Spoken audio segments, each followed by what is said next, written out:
couple of weeks ago, I was asked by one of the students at the school, "Father, why is your homily so long?" Oh my. But it reminded me of a story. It reminded me of a priest we had in Angeles, Father Don McCarthy. Some of you may remember him. He had been in Oakley for a while. He was in Angeles for a short time when they combined the different parishes and did some rearranging of parishes. But he's our priest, and the first thing that he did when he came into our parish is he said, "I need a clock right in the back of church so I know how long I've preached, so that I don't go too long." Well, I don't think he ever looked at it, so if we put a clock back there, I don't know that it would matter. Our readings this weekend, particularly our first reading from the book of Kings, is one of my favorites. I love the story of Elijah and the widow at Zarephath. And when we think of the story of Elijah, there's some amazing events that happened to Elijah and in Elijah's life and that he was a part of. And there's the one story, and I'm getting my stories mixed up, but I think it's right before this one, where Elijah has to run for his life because he has this competition with the prophets of Baal, whom the king's wife has brought in. The king brought in the wife Jezebel, and she brings all of the false prophets in, the prophets of Baal. And he's having a competition with them because all of the people of the nation are going over to them. And he calls down God in order to consume the sacrifice. And then Elijah has to run for his life. And he comes upon this woman who has very little. And Elijah asks for a small cup of water and something to eat. And she says, "I don't have anything. All that's left, I have a little bit of flour, a little bit of oil, and I was going to make that for myself and my son, and then we were going to die, because that's all we had." And Elijah says, "Trust God." He says, "Do not be afraid. Go and do as you propose, but make me a cake first and bring it to me. And I promise you that your jug of flour and your jug of oil will never run dry for a year." Or he says, until when the Lord sends rain upon the earth is how long it will last. And what I love about this is when we see this story, sometimes we think that, well, all of a sudden there's a plethora of flour and a plethora of oil, but it doesn't say that. It just says it will not run dry. And so the way that this actually takes place is that every time that she goes to the cupboard to pull out the oil and to pull out the oil, to pull out the flour and to pull out the oil to make a cake, there's always just enough. Her cupboards aren't all of a sudden filled with many jars of flour that will last until the rain comes. She doesn't all of a sudden have a bunch of jars that just show up that are filled with oil that will last until the rain comes. No, it's every time that she goes to the cupboard and opens it, there's flour and there's oil.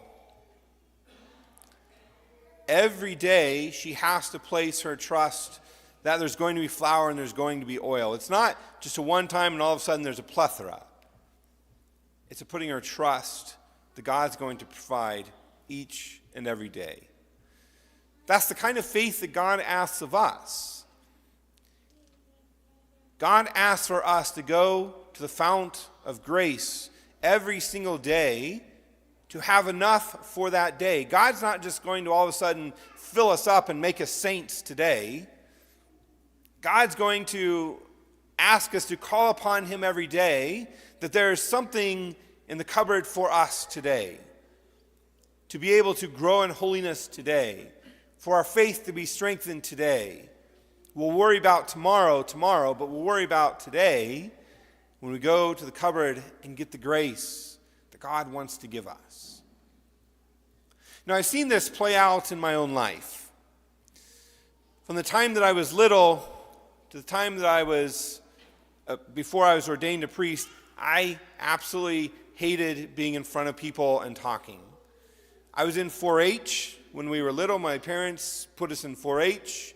We had to do project talks for our meetings. We had to do project talks for our county days, which is a greater level, and we were judged upon them. We took them to regional days. We had to do presentations in school, book reports, presentations in classes for in high school. We had our speech class that counted for college credit, who, for me, it was taught by Larry Kuhn, which my dad even had, so many of you probably had him at some point too, whether it was psychology or speech, and I hated it. I had such a fear of getting up in front of people. I didn't have the fear in which I would throw up. Some people have that kind of fear. I had the fear that when I would get in front of people, my mind would go blank and I couldn't remember what I was supposed to say. I would be in our school plays and things like that, and I had to work extremely hard to memorize all of my lines, and I had to know them word for word because when I got in front of people, I couldn't make something up to make it sound right. I had to have it word for word or else it would be gone. When I got to seminary and I got to the year before I was ordained a deacon, we were in our homiletics class learning how to give homilies, and having to get up in front of the class and giving a homily, it was still there. Just my mind would go blank if I didn't have it written out word for word. And of course I'd get counted off because they didn't want us to read it off of a paper. They also only wanted it to be 7 minutes, and we know that I don't follow that, so. But eventually I just had to give it over to God. And so one day, it was kind of a throwaway prayer. You know how you have those prayers just like, God, I pray for this, and we just don't really think about it that much. And then later on we find that, God has actually provided this for us in our life. Well, I had one of those prayers because one day I was getting ready for homiletics class, and just kind of to the point it's just like, I've got nothing. Lord, and my prayer was, Lord, if you want me to be a priest, you're going to have to do this for me because I can't. I don't have anything. I can't do this. I was ordained a deacon. My homilies as a deacon I didn't preach that much. My homilies as a deacon were okay. But I feel like from the day that I was ordained a priest, there's something that God has given me that he has taken away the fear from being up here, the fear from giving the homilies. Now, we could judge whether or not the homilies are good or not. That's a whole other question. But I think it's the same thing that we see as this widow, as Zarephath, that Elijah is speaking to. We can judge whether or not the cakes that she makes are good, whether or not she burns them, whether or not she adds all the other right ingredients. But the reality is that the ingredients are there, and God never comes up short. And it's the same thing in my life when I come up to preach. It's the same thing in your lives whenever you go to God for the graces that you need to overcome whatever is going on in your life. God never comes up short. What we do with those graces, whether we squander them, whether we use them appropriately, whatever, that's on us. But if we look at what's being provided, God is always providing. And I hope that you all can see that in some aspect in your life where God has provided when you had absolutely nothing to give because it wasn't your area of expertise, or it's just a place in which you don't have that talent, but you see God providing in that moment.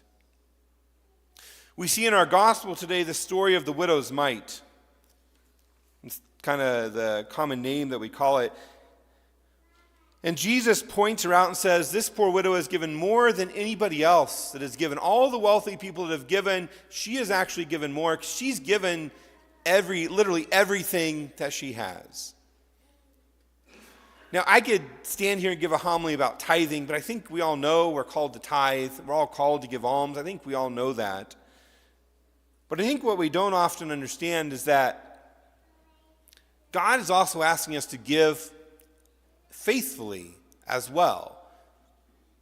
And when we were to look at our lives and we were to take account in our lives, the place where it often shows up, the place that it's most visible, at least I've experienced on my own life, and some of my own friends have experienced it in their lives, is that in their checkbook, when they make a sacrificial gift of alms or to the parish or what it is, there's always a return from God. I think that's the most obvious place that it shows up. Because I think when it comes to our faith life, when it comes to, I give this much in prayer, we don't often see the fruits that God gives. I was listening to a podcast when I was driving the other day.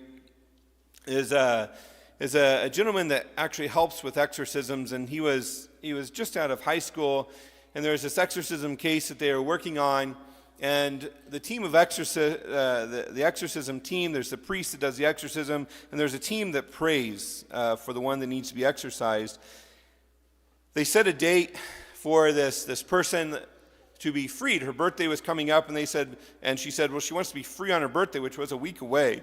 And the priest got the team together and said, let's all fast for her for this week so that she will be freed on her birthday. Now this guy, he was playing football, and he knew that he couldn't actually fast from food because he needed the energy, he needed the protein, he needed all that to be able to function in his practices. So he decided to get up a half an hour earlier, which to us sounds like, or at least to me, that sounds like, well, that's not a big deal. That's not a big sacrifice. When they got to the day of the exorcism, the priest is praying the prayers of exorcism. The individual that is being exorcised cries out, the demon cries out through the person, says, tell him to stop waking up early. And the priest is like, what are you talking about? And the demon says it again, tell him to stop waking up early. And the priest is like, this is how exorcisms go. They'll command the demon to say, well, what do you mean? And the demon says, that guy is waking up early. And the priest says, is somebody in the room here waking up early as a sacrifice? And this gentleman who's talking about on the podcast says, yeah, I am. And just that little bit of sacrifice and that little bit that he could give did a tremendous amount of work in this person's life. And she was freed on that day to live in the freedom of God, and she was cleansed of the demons. Now that's an extreme story, but in our own lives, what are the little sacrifices when we realize we don't have much? What are the little sacrifices that we give? Do we see the fruits that come from that? When we take account of our life, are we giving the widow's mite? Or are we giving from what's left over? Are we giving from the essential of who we are? Or are we just giving from what's left over? Jesus says in the gospel today, amen, I say to you, this poor widow put in more than all the other contributors to the treasury, for they have contributed from their surplus wealth, but she from her poverty. How many of us go throughout our day and not once think of God, and then at the end of the day, we realize, oh, I'm really tired, and I'm just going to give God this 2 seconds. Because we refuse to make time for him throughout the day, and so we give him the leftovers. We give him from the surplus. But how many of us actually set aside time to grow in our faith every single day such that it's coming from the essentials of who we are? It's a real sacrifice for us to set aside that time to pray, to read Scripture, to read the lives of the saints, to study our faith. The widow in the gospel, the widow in the first reading, it was everything they had left. They were going to possibly starve because they gave of everything. What are we willing to give?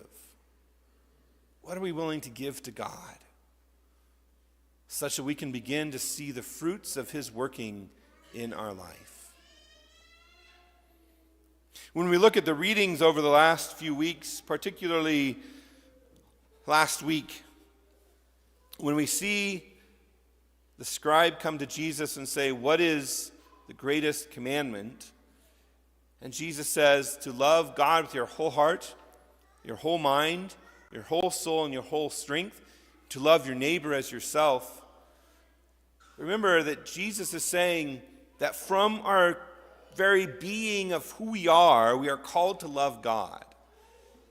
And when we love God from that very core of who we are, the signs of that begin to show up in the way that we live our life.